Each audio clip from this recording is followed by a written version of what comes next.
Today we're going to be talking about two must-have rhythms for your Pandeiro playing, Forró and Baião, which come from the style, also called Forró. If you're not familiar with Forró, it's a music and dance style from the northeast of Brazil, but it's popular all over Brazil and the rest of the world. If you are brand new and don't know where to start listening to it, I've linked to Spotify playlists that I've made covering as much Forró as I possibly can in all the sort of different subgenres. Just check it out in the description. And if you can, I would highly recommend you go and see some Forró live, especially in a scene where there are people who know how to dance Forró. It's a beautiful experience. Cannot recommend it any more highly. The Pandeiro, I would say, is fourth in line as far as what instruments you want in a Forró band. The typical Forró instrumentation is a trio. This trio setup was established by Luis Gonzaga, who is one of the founding fathers of this entire genre, where the three instruments are accordion, often referred to as sanfona, triangle, and zabumba, which is a bass drum that's got sort of a warm bassy head on one side and almost like a repique sound on the bottom head. Pandeiro is probably fourth, and there's a whole range of other instruments like guitar, bass, pipe flutes, drum kit that can all be added into this style. But many famous artists in the genre have used the Pandeiro, most notably Jackson do Pandeiro, and it's in his name. He's got a beautiful way of playing Pandeiro, and his music takes a lot of influence from samba. So I'm going to do a future video lesson on the way that Jackson played, because it's amazing. It's just beautiful. I love it so much. Forró and Baião are two different rhythms, although they're very similar.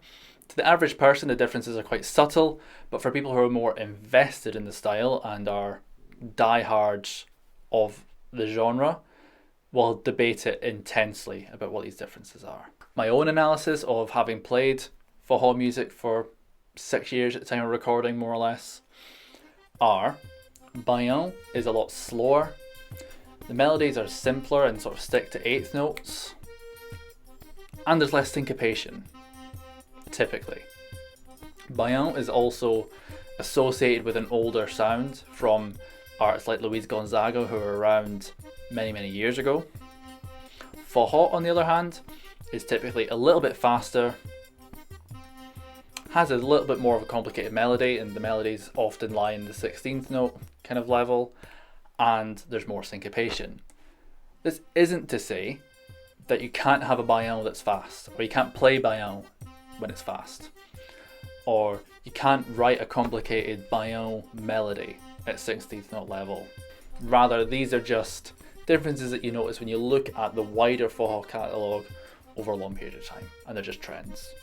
As I mentioned earlier, Baião and Forró and Baião are very similar, and the differences, musically speaking, are more noticeable on the zabumba and not so much on a Pandeiro, unless you add a lot of variations. But if we're talking about just pure groove, they're very similar.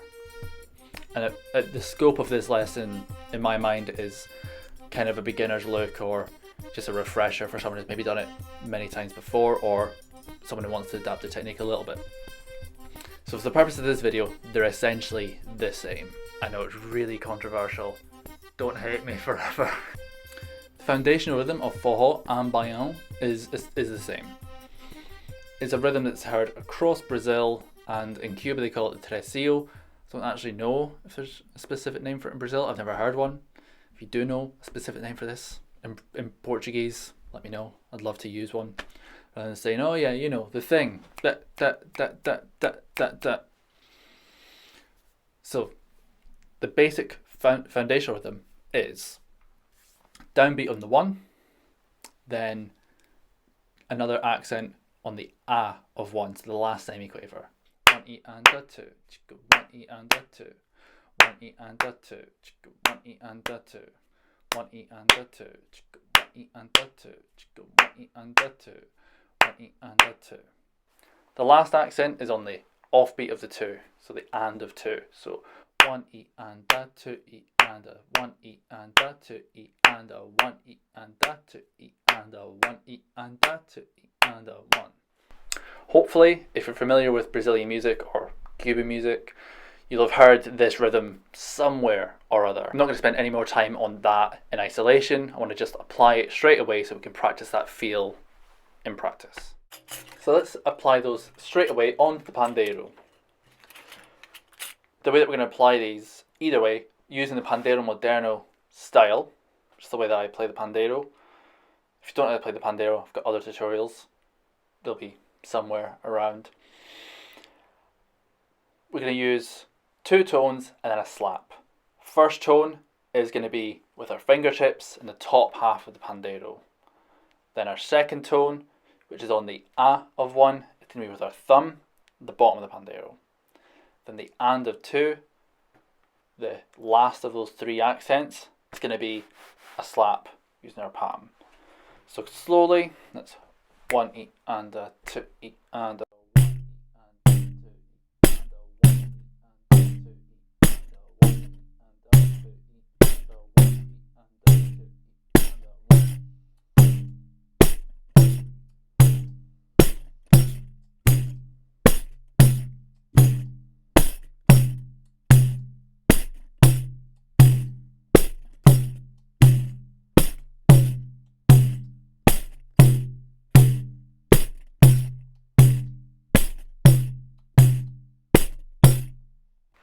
That is just the exact clave that we used, using the term clave loosely, and the notes that we're going to use.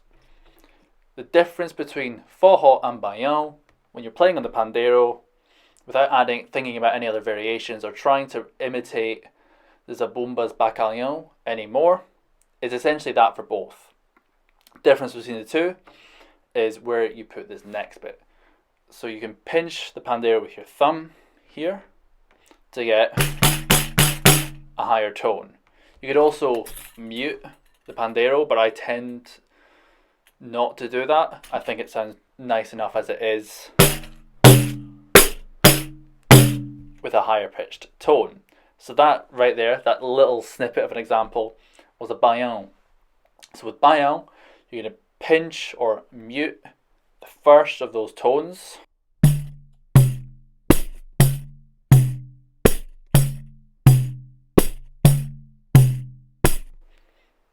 And forró, flip it. Not changing the handing or anything like that, just same handing.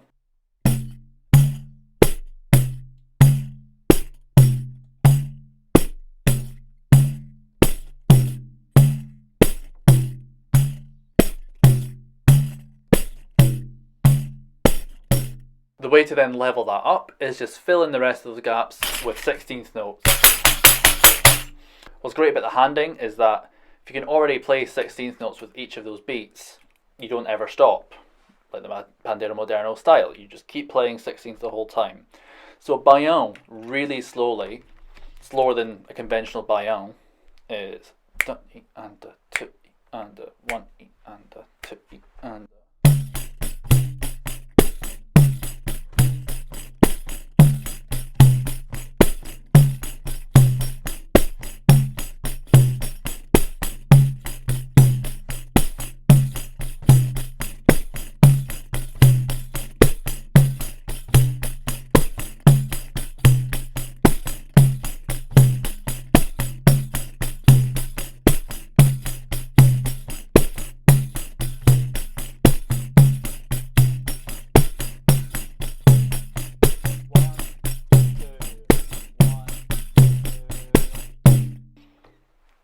Whereas the forró, at that sort of tempo again, and something else that I didn't mention earlier that has dawned on me now, when writing this music, a lot of people will think of baiãos more in a baiões, I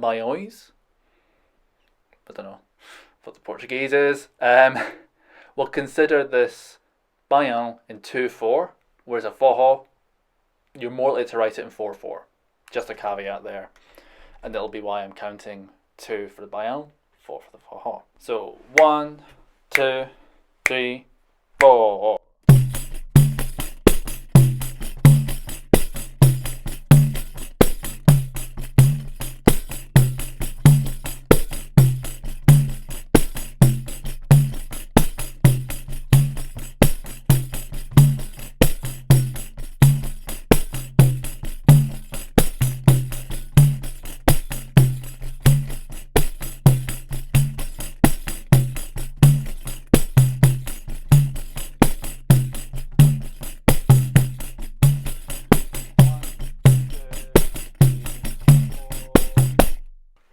variation that I just threw in there with the forró. It's a subtle tone that's played as open just before the 1.